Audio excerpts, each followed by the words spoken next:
In today's show, we're going to talk about the BRRRR method to grow your rental portfolio, but how to use it on steroids. That's right. Today we talked to Jessie Lang, who initially started to use the BRRRR method and built up a smaller portfolio of around 10 properties before scaling it to 70 properties over the last 3 years. She's going to share the insights, the metrics she uses, and how she landed one general contractor to do her last 40 projects. If you want to learn how to scale your portfolio, identify and retain the best contractors, and ultimately reach your investing goals, be sure to check out today's conversation right here on Multifamily Insights. You probably got interested in real estate for the cash flow, the tax advantages, the equity appreciation, and the long-term wealth creation, not for the 2 a.m. emergency maintenance calls. But let's face it, maintenance can be the biggest headache when it comes to building up your real estate portfolio.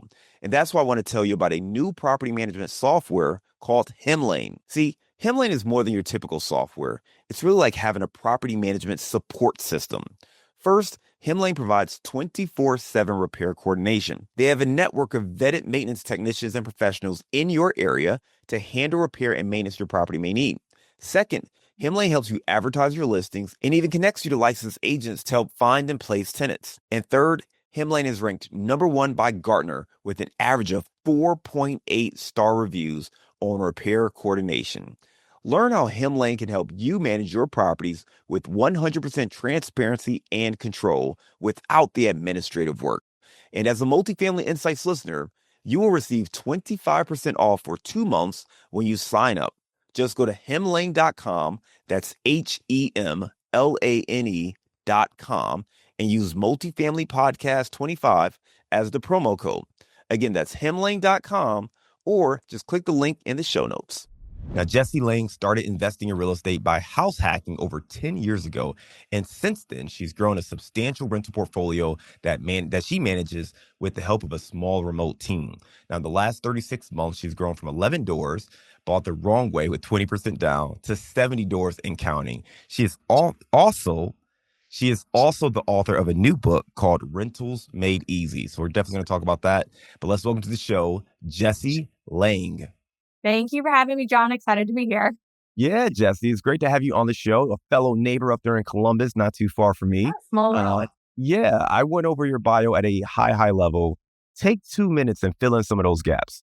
Yes, absolutely. So, like you said, I have scaled a rental portfolio very quickly, really in the last 3-4 years, but it didn't start that way. This started as an accidental landlord out down in Austin, Texas, right out of college. I kind of bought my first condo. I was renting out the rooms so I could cover my mortgage. And, a couple years later, I actually moved out. I bought a new place, low down payment, rented out the first one. A year later, did it again. So I have 2 long-term rentals. I have roommates where I'm living, and, I'm like 25, 26, and I'm, kind of rolling in it. And it is really exciting, but it's something I totally just fell into. And so in hindsight, I wish I would have taken real estate seriously at that time, but I still didn't. I had W-2s all the way up through 2018. So, 2012 to 2018, I was doing real estate, but it was just kind of a side hobby. 2018 comes around. I've since moved to Columbus, Ohio.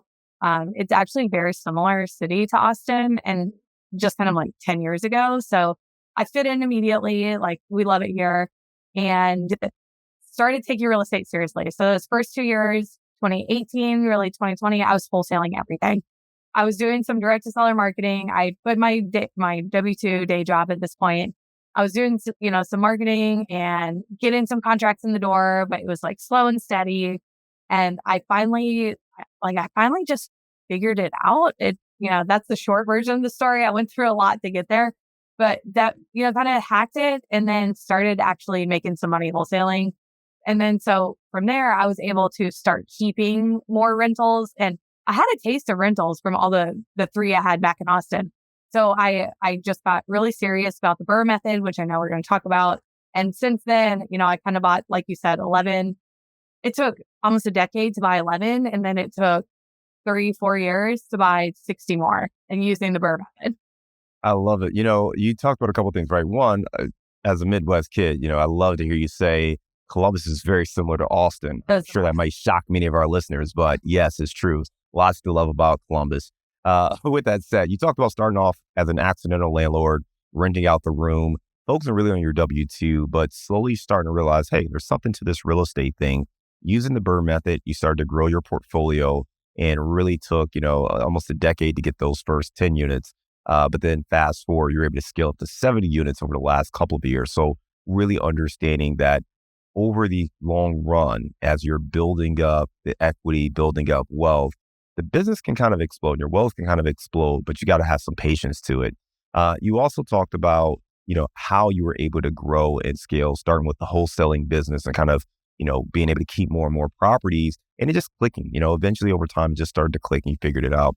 Talk to us about the BRRRR method. Many of our listeners should be familiar. I love it, right? It's definitely something that became popularized by Bigger Pockets. But for someone who's not aware, talk to us about what the BRRRR method is and how exactly you applied it to start scaling your portfolio. Yeah. So great question. So BRRRR method is BRRRR, four R's. A lot of people forget that last one, but there are four. And so you buy the property under market value. The key here is that you have room to add value. You have room to force the value of the property very quickly. So you're often buying, distressed property condition, distressed seller situation, something where the seller is willing to sell at a discount or maybe a quick turnaround or, you just need to buy it at a discount and have room to force the value. So you buy it. We use hard money, private money, some of my own money. I'm sure we'll talk about financing. So that's kind of my strategy. And then those are all short-term, higher interest loans that let you close in a matter of 7 days. So that makes your offer competitive. And then I will take, close on it, go get it renovated. I've used the same general contractor for the last 40 or so projects. And they know. That's incredible. Yeah, great relationship. I don't think I've had a general contractor last past 3 projects. So that's incredible. They're so good. You know what is so random? So I walk around my neighborhood a lot with my dog, and I was walking this morning and my GC walked out of a house in my neighborhood. And I was like, Greg, like, what? And he was walking it for another investor, like to do the project. So I just really small world. That's crazy. That's crazy. And so you looked up, you got a good GC. Got a great GC. Yeah, really, really good. They do a lot of business here in Columbus, kind of the go-to for investors. And so they've done really my last 40. They've been my GC the last 3-4 years, 2-3 years. And then, but they know my finishes. They know my quality. They know exactly what we're doing. And what that does is it standardizes my portfolio. So yes, our portfolio is mostly single family and it's kind of spread out, but every house looks the exact same as it would in a multifamily, like in an apartment complex. Like we renovate to the same standard every single time. And so that makes long-term management a lot easier when we have same lighting, same flooring, same paint color, like same everything. We're always focused on function and safety. So if in the budget, I can't do those two things, I'm not going to buy it. You need room for cosmetics as well, but that's not necessarily the priority over function and safety. Can you dig in on that? First of all, you said a couple of things that stand out. One, obviously, finding that great GC. I mean, that is such a key thing. We're going to come back to that point because I think that is a challenge many investors face, and it's the thing that is a bottleneck. But you were able to do that. You talked about using the same kind of standard renovation, the same finishes. And the insight is really about being able to scale. You're doing the same project. So every time you start, it's not like you got to start all over and figure out, okay, well, what kind of flooring should I put in and what kind of light fixture should I put in? You already know. You already have that from your estimate. You know exactly what it cost you. So you can move a little bit faster, knowing exactly the finishes you want. The GC knows exactly what you're looking for. And that allows you to scale and move at a quicker pace. And that's something that so many people don't think about. Yeah, go ahead. We can buy in bulk because absolutely, yeah, you're using the same floor. So buy at the volume discount. And then if you have too much for one project, you can move it to another project. And so that really saves you on materials as well. Yeah, I love that. So let's talk about, you mentioned function and safety. What exactly do you mean by buying focused on function and safety? Yeah. So function is like, does the house work as it should? And I know that that sounds so silly, but you, everyone here at some point in your life, you rented and you walked into a house and the front door doesn't close and the windows don't lock. And you're like, man, this place is like kind of janky, And it's like, it may look beautiful, but it doesn't actually operate the way a house should. The hot water tank doesn't get hot enough or, something. So we're looking at like but first safety, I would say, and then function. But safety is, all your handrails, all your smoke and, fire safety items. Like these are things that are so often overlooked.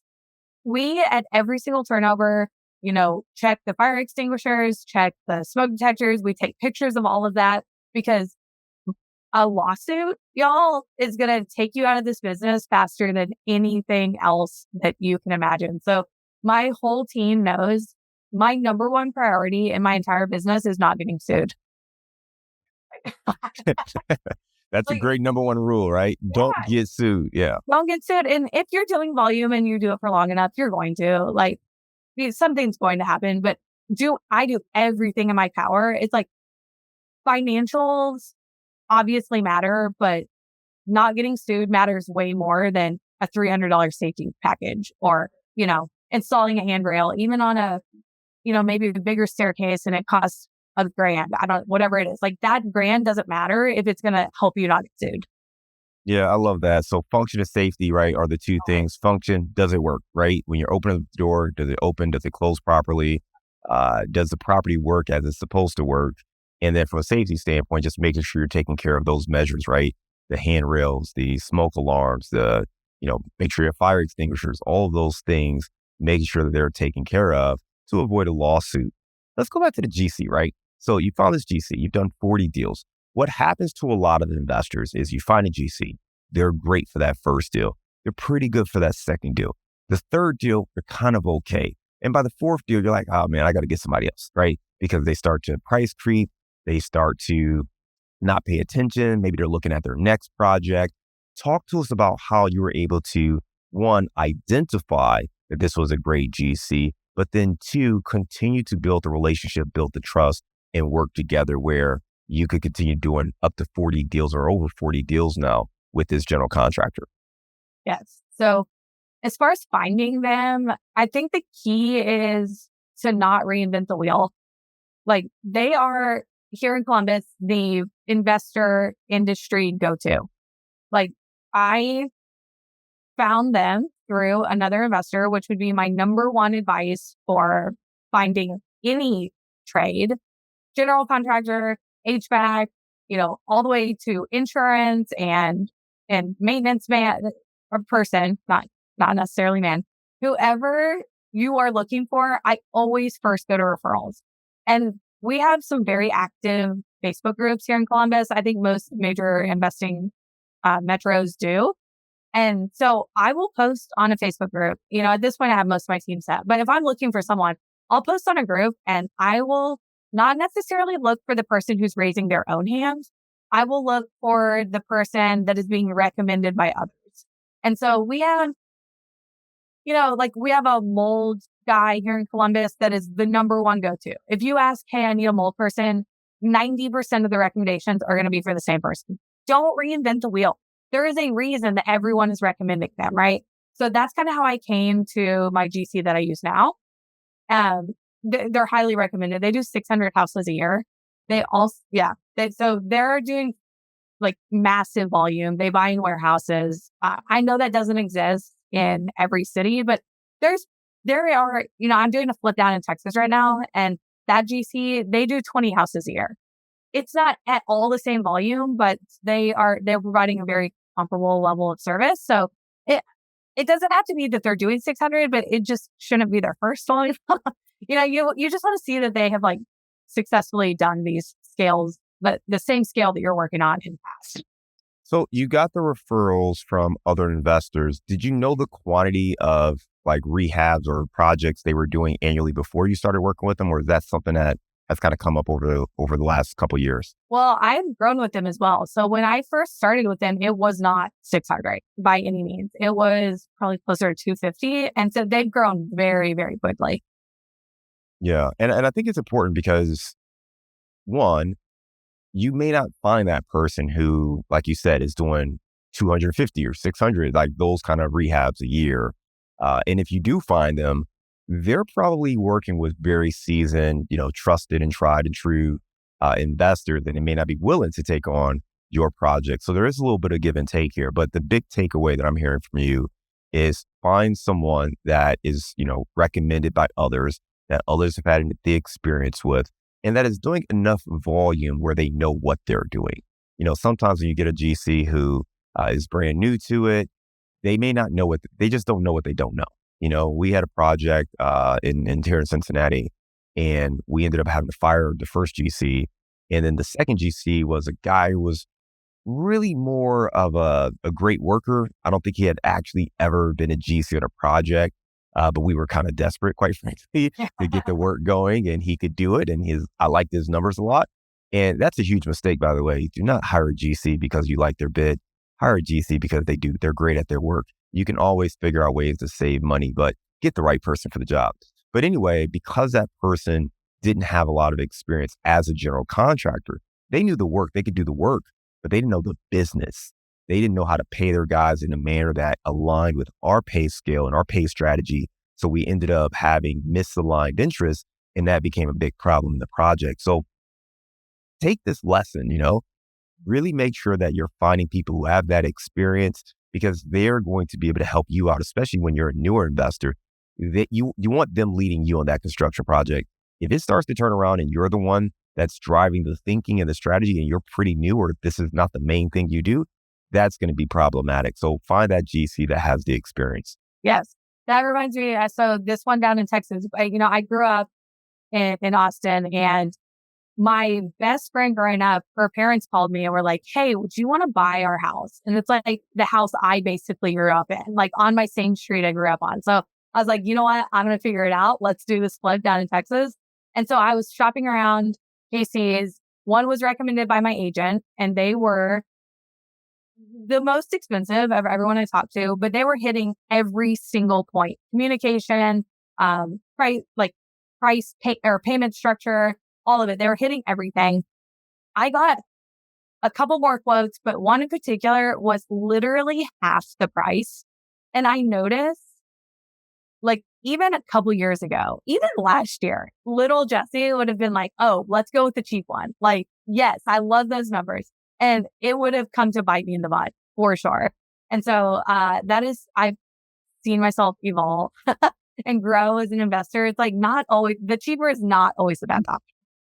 Not only is it not the best option, it should be a red flag that GC is probably missing some things in their scope, or they are not estimating certain things. And that typically comes from inexperience. So make sure you're following that. I mean, listen, if you take nothing else away from this conversation, like, I know I've lost tens of thousands of dollars making that mistake. So please learn from that lesson and hire quality, experienced GCs. 100%. Speaking of that, you are the author of a new book, Rentals Made Easy. Talk to us about this book, and what would our listeners get when they check this out? Yeah. So Rentals Made Easy. It is on Amazon. We have a Kindle version and a paperback, as you see it. And this is literally my exact method. It is, so far in our conversation, we've only made it through buy and renovate, but we go through those. We go through, rent, refinance, repeat, and we talk about ongoing management. So it is not fluff. It's not filler. I mean, this is a legitimate step-by-step handbook on exactly how I run my business every single day, how I build my portfolio, tangible, tactical, step-by-step skills. I love it. I love it. Well, the BRRRR Method is one that I'm a big fan of. It really helped us launch and get started. Our first project was a 2-unit building. We weren't really thinking about BRRRR necessarily. We just knew we needed a place to live, and we wanted to be a small multifamily, and we wanted to house hack. So that was the thought. And the BRRRR Method started getting popularized by the folks over at Bigger Pockets at that time. And it works. It absolutely works. It's a great strategy. So I'm sure your book is filled with a lot of great insights for anyone looking to get started. And then the cool thing is you can apply some of those strategies as you scale. You were talking before about, spending the first maybe decade or so with kind of a smaller portfolio, 10 units or less. but then really over the last couple of years is when that exploded. Can you talk more about that? Like, how were you able to explode from, say, 10, 12 properties up to 70 properties over the last few years? Yes. So the power of the BRRRR method, so I'll just real quick finish kind of the cycle. So we buy under market value, we renovate to a standard set process, then we go get it rented. We're finding the best, most qualified renter. We're looking for people long term. Like that is a big part of a long term rental strategy. If you have turnover every year, you're going to go crazy. That's not scalable. So, then once it's rented, we go get it refinanced with a long term 30-year lender, DSCR. And then the last R that everyone forgets is you repeat. And we can put some numbers behind an example if that would be helpful. And I'll show you how the numbers pan out and how that lets me scale. Because essentially the power of the BRRRR method is that you're getting all of your money back at the time of refinance. So you can go and do it again and again. Yeah. So here's my example. Okay. If we're buying, and this is, you've probably heard the term buy box. This is pretty much my exact buy box. It has grown. The numbers we'll talk about have grown over the years as, generally markets have become more expensive. The Midwest, Columbus in particular, has definitely seen a lot of appreciation. So these are my numbers today. They started lower. So we are going out and I'm looking for properties that are worth, anywhere between 160 to 220K once they're fixed up. So after repair value. And we'll use 200 for the sake of math. So I'm looking for something that my ARV is $200,000 once it's fixed up and I can refinance out of it. So to buy that property, obviously I can't pay $200,000. I am going to need to pay, I need to be all in between my purchase, rehab, and holding costs at 75% of that new appraised value. So in this case, $150,000. So I need to be all in at 150 if I want my BRRRR to work, basically be the perfect BRRRR. So to get to that, I could buy for 100, put 30 into it, or say put 40 into it, have 10K in holding costs. That's my 150. I could buy for 50, put 80 into it, have 20 holding costs. There's any combination, like unlimited combinations of how you can get to 150 all in. But I don't want to go above that or I'm going to end up leaving money in the deal. So I get it renovated. My renovation cost is covered 100% by my private money lender or my hard money lender. Before we buy it, my GC walks it. We're pretty dang close every time with what the renovation will be. I make sure I borrow enough money to cover that. I pay them for the renovation from my lender. And then, so I have very little of my own money. And if it's private money, I have none of my own money in the deal. Go get it rented. I go get it refinanced. And so this is the key strategy. We're using DSCR. If you have less than 10 units and you can use conventional, the underwriting process is a little more stringent, but the terms are often better. So, I was past 10 a long time ago. So we're using DSCR loans. And the lender at the time of refi is, we're going to go get the property appraised. Now, remember, I'm projecting it's going to be worth $200,000. So say it appraises for 200. My lender will lend me 75% of that new appraised value. And so in this scenario, 150, if that number sounds familiar, that's good because I'm in it for 150. They'll give me 150 against the property. I pay off my hard or private money. I pay myself back for any holding costs, any costs I had out of pocket. I pay myself back. I own this asset with 25% equity with none of my own money in the deal. That's the power. That's how you scale. I love it. I love it. A couple things there. One, you mentioned DSCR loans. For our listeners who aren't familiar with that, what exactly is a DSCR loan? So it's a debt service coverage ratio, and it's a loan that it's very asset based, and they do check your bank accounts and they do check, your tax returns and all that. But it is far, far less detailed than a conventional loan where they're asking you, why'd you spend $200 on DoorDash? And it's like, that's not your business. Don't ask about that, And so, the process is a little bit easier because it's based on the project itself. And essentially it's based on how much the property brings in. And so all these factors, they work together, right? So if you don't renovate to a standard that's going to give you top market rent, your rent isn't going to be high enough to support that mortgage. They're going to lend you less money and you're going to end up with more money in the deal. That's kind of a very quick version of explaining, but you really have to hit every single step correctly in order to get your max ARV, max market rent. You don't want to over renovate, of course. Like you just want to do what the comps are doing. But yeah, check your rental comps, do what they're doing, and then check the sales comps, and those should line up as far as the appraised value and the market rent. Yeah, Jesse, obviously it's a great strategy. And then for you, going back to kind of where we talked about, what was it then that allowed you to hit that inflection and shoot up to 70 units off of, maybe the 10 or 12 or so that you had? Was it just the timing of that hit? Were they appreciated, or what was it that allowed you to really scale? I mean, honestly, so prior to kind of hacking the BRRRR method, I was saving up 20% down, and that was really slow. And when you end up, well, okay, I'll take it one step further. So we explained the perfect BRRRR is 150 in, 150 out, none of your own money. Now, there's another like even more desirable outcome, which is you could actually pull cash out at the time of refi. So say you're in it for 130, the bank is still going to give you 150 on your refi. So you can actually pull out $20,000 on a single property. Now, Columbus is pretty competitive these days. So we haven't really been able to pull money out in the last 18 months or so. But when I was starting, I was pulling out $20,000-$30,000 on, I would name 10 projects right now. And that is tax free because it's in the form of a loan. So if you're buying right, and, not only I have none of my own money in the deal, I'm also making money back. That makes scaling really easy versus saving up 20% down. So it all came down to the financing. I love it. Right. So here you go. Right. Creative financing strategies, whether you're doing small multifamily, residential, or larger deals. Like if you can get creative and understand deal structures, there are ways to create value. And a lot of this stuff does apply to larger scale. It's a little harder to do, but the principles still apply. So I love the information you shared.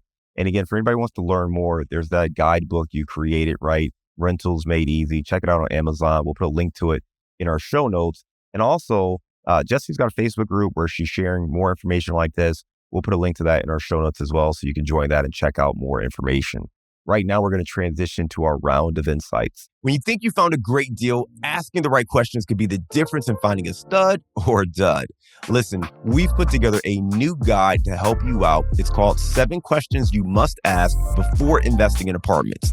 Now, in this guide, you're going to learn how to uncover red flags, quickly identify underwriting risk, vet sponsors and team members, and confirm key assumptions. Now, this is a guide that's going to help you be a better investor, whether you're an active investor or you're a passive investor looking to partner with other operators.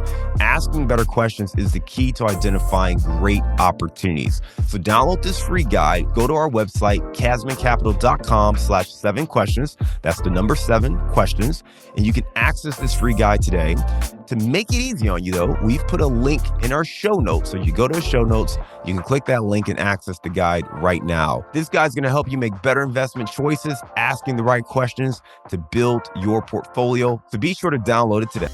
Jessie, give me a failure or an apparent failure that sets you up for later success. Ooh. A failure that set me up for success later. So, okay. When I started, I was so fearful of hiring that I ended up doing everything myself for a long time. And I was very DIY in every single part of the business.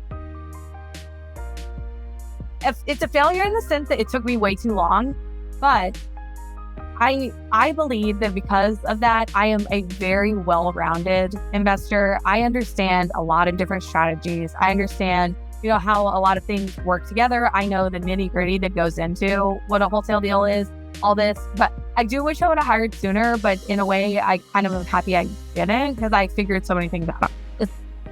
Give me a digital or mobile resource you would recommend for our listeners. Okay, so I have quite a few, but my most recent book that I've just read is called Die with Zero. Have you read this? I've not. Okay, it's so good. And it basically is saying that as Western society, we work way too hard. We work until basically our bodies can't allow us to do the things that we're trying to earn the money to do, right? Like, so he talks about skiing a lot, and it's like, we work so hard so that we can go and do these trips to the Alps or whatever. And then by the time we can afford it, we physically can't do it. And so it just talks about like balancing like your money today with your like active lifestyle today. And that the goal would be to die with zero money, like to plan it exactly so you earn only as much as you need to have the life that you want, and you're not working for all of these years for no reason just to die with all this money. I love it. Die with zero. So the next question was going to be about a book you've recommended or gifted. So you just kind of talked about that one. So we're gonna skip that and go to the next one. All right. So give me a daily habit that helps you stay focused on your goals. I go for really long walks all the time. Like, and I'll either put on a podcast sometimes or really just be with my thoughts. And it's good for my physical health, my mental health, my dogs love it. Like, I mean, I'll do 34 miles like pretty easily, and I just love it. Keeps me sane. Give me your number one insight for scaling using the BRRRR method. Number one insight. Don't be afraid to jump. Like, truly, I talk to so many new investors. I have a coaching program and I help people get their businesses up and running every single day. And everyone is waiting until they have 100% of the information, and that's never going to happen. So you kind of have to jump before you're ready, as long as you have a good support system, and it'll all work out. Yeah, that's awesome. I just wrote a LinkedIn post that I'm getting ready to post shortly here, and that's exactly what it's about. You're never going to know everything. I mean, I've invested in $140 million worth of apartments, and I still don't know everything. Like, it's not going to happen. Stop.